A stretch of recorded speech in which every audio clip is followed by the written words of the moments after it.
Hey, what is going on, everybody? I'm fired up. Topps 2024 Series 1 checklist just came out, and I wanted to do a quick preview for people. I have a ton of information here. I'm going to try to keep it as short as possible, but Topps Series 1, check out the design. I actually like the design. You look over here at the Elly De La Cruz. The only issue you're going to have is this black border here.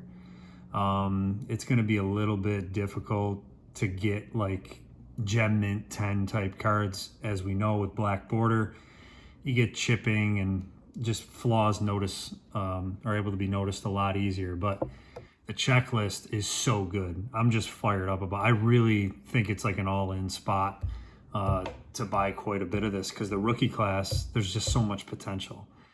So pre-orders, if you're not aware, January 16th, 2024 at noon, they're going to be able to be pre-ordered on the Topps website, which is, they usually get shipped a fairly decent time ahead of the release date, which is right here, February 14th, 2024. You'll start seeing retail and whatnot. But I really like the design. I mean, look at on the left here, Bryce Harper. That's the Independence Day parallel, numbered to 76. This has to be the best Independence Day parallel that they've ever made, in my opinion. I think it looks fantastic. And obviously they have an 89 Topps variation insert. This is Mookie here on the right. So super interesting. But they released the checklist yesterday. And when they released this list, this is just a PDF of the Topps website. When they released this list, I was looking for a few things. Obviously, we all knew Elly De La Cruz was going to be on here because he wasn't in update. So that's exciting. But just the depth. I thought that one of these two guys, Jason Dominguez or Evan Carter, I thought one of these two guys was going to be pushed to Series 2 so they make Series 2 more desirable. But the fact is, they put all three of these guys in this series. That's why I like it so much. You have three high-end, high-potential players to collect in this set. So, and it's not just these three. I'm going to go through a lot of different players. But Elly De La Cruz, let me just get rid of this ad here. Elly De La Cruz, I mean, if you don't know him by now, he's just a human highlight reel. Huge guy, 6'5", 200, 22 when he made his debut, almost on the dot. And the numbers don't hop off the page with batting average wise and home runs, 235 and 13 home runs. But he had a .8 WAR, 35 stolen bases. So just lightning speed in a league now where stolen bases are back. You take a look at his minor league numbers, and what's encouraging to me, almost 300 across three levels here. The strikeouts are a little high between high A and double A, but I mean, you can forget about that if he's going to end up being a 30 home run, 50 stolen base guy in the pros, which I would predict. I think he will be that. I think it might take some time, but this guy's ceiling is as high as anyone that's come out in a long time, since Ronnie Acuna, Juan Soto, Bobby Witt Jr., J-Rod, Julio Rodriguez. I mean, this guy's ceiling is up there with all of them. So he's in this set. Jason Dominguez, I mean, he's been touted since he was like 16 years old. He was signed out of the Dominican by the Yankees when he was a teenager. He's 20 years old now. He's about to turn 21 before the season starts. You look at last year, he had such a small sample size, only 31 at-bats. Last season, he had 4 home runs and 31 at-bats. This is where I think he's going to succeed big time, is the power department. His minor league stats are actually not impressive at all. The most impressive thing is the walks. His on-base percentage is ridiculous all throughout his minor league career. That's usually a good sign. Adley Rutschman was the same way, and I think Adley's got one of the best hit tools in the league. You could see 377 across AA and AAA, 15 home runs, 40 stolen bases. This guy can steal bases too. Now, I wonder how much the Yankees are going to have him steal. Probably a lot early in his career and maybe tone it down. But I just see 40 home run potential written all over Jason Dominguez, and he's going to be a big chase card in this set. And then another one that I thought could be pushed to Series 2 was Evan Carter. Evan Carter, second round pick out of from the Rangers, 21 years old, right now. He'll be 22 in the middle of the season. But look what he did at age 20. I mean, he came up, he had a 1.6 WAR, only 62 at bats, but he had 5 home runs, 3 stolen bases, 306 average. And then the key thing I'll get to with kind of what I talked about with Dominguez, his on-base percentage was .413 in his limited major league time, but that is right around what his minor league career on-base percentage is. This is a guy who gets on base and keeps the strikeouts down, I mean, comparatively with other guys in this era. So anybody that can hit, 280, 290, 25 bombs, 40, 50 stolen bases, you're definitely going to want some of their rookies. So Evan Carter is another big one in this set. I was so pumped to see all 3 of these guys in this set. Now, I wanted to go through a few other guys as well because it's not just those guys.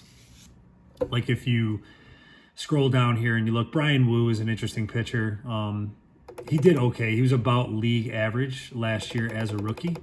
Nothing too special, but someone to keep an eye on. So Luis Matos.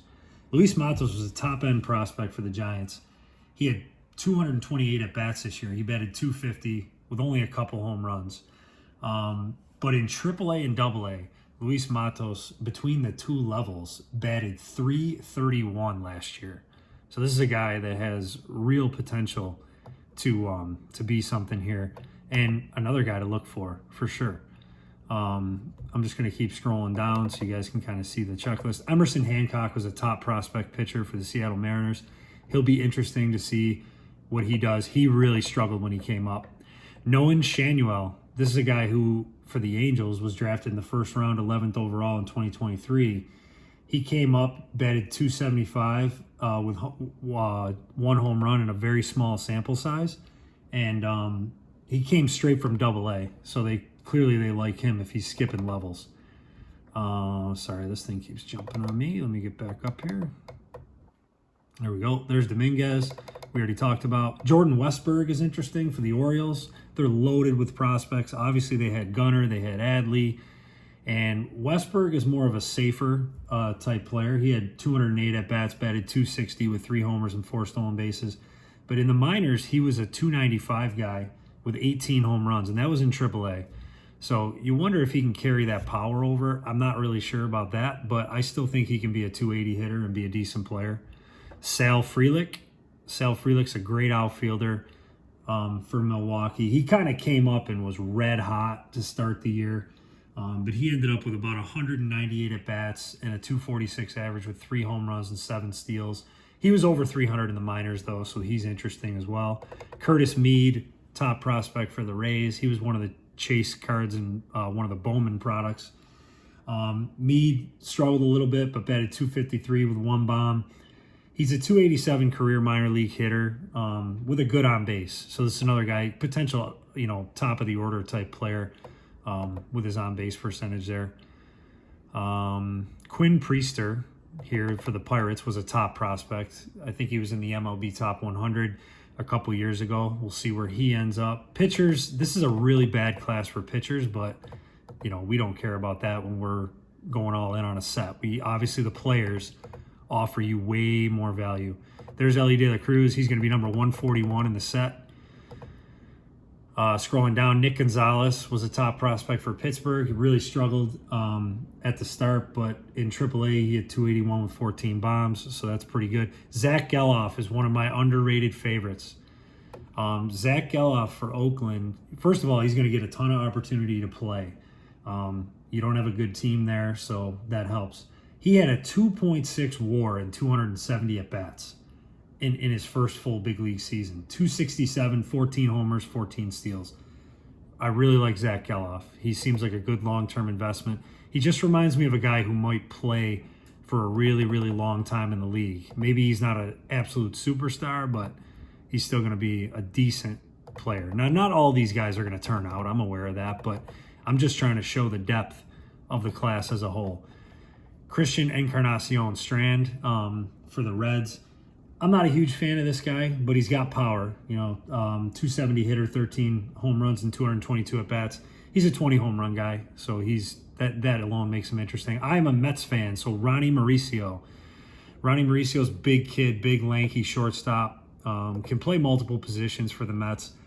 Really showed good power down in the minors.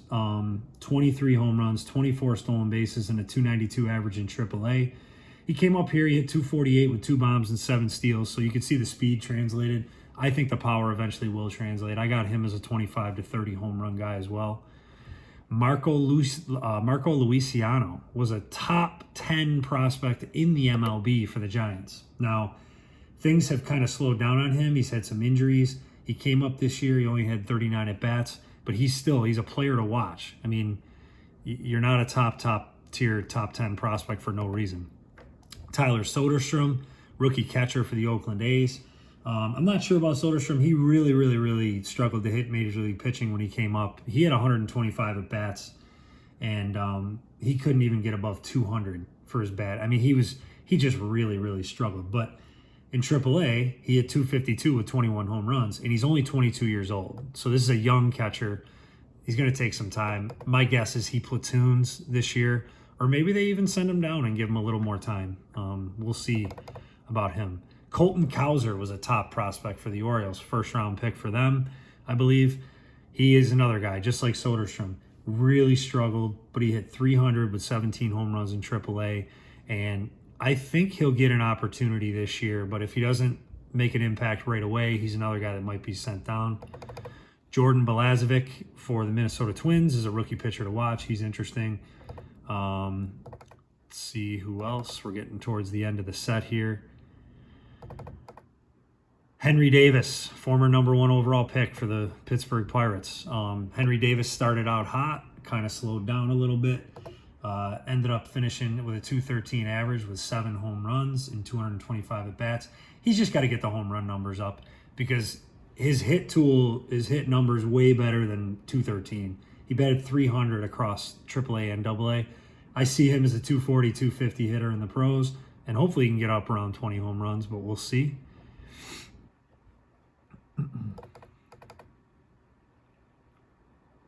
And then Cedane Rafaela for the Boston Red Sox, absolutely scorched triple and AA for a 302 average with 20 bombs. He did okay when he came up. He had limited at-bats this year, 83 at-bats, only 241 with 2 home runs, 3 stolen bases. Again, too small of a sample size to really tell too much about him at all. One thing I noticed, the set, that's it for the rookies. That's all the guys I wanted to talk about, but a really deep rookie class. The set is 350 cards. It's usually 330, I believe, so they added a few cards to it. Here's the golden mirrors. I mean, you can go on the Topps website and find all this and get all the info that you want. The golden mirrors, I believe, is every single card in the set. You have team color variation cards. There is some new stuff going on in this set, but really I just wanted to highlight the rookies in this class and give you guys the dates of the releases. I'm super excited. I'm going to be actually buying at least one jumbo hobby case, and I'll be ripping that live on camera. And it's the hunt for Ellie De La Cruz. I can't wait to rip open this set. It should be fun, and I really like the design. So, all right, guys, if you have any questions, just leave them in the comments. But that's all. I got Prism Megas that are supposed to be coming today. If they show up today, I'm going to rip 3 of those on camera tonight. And we'll start chasing some CJ Stroud before his playoff game today. All right, guys, see ya.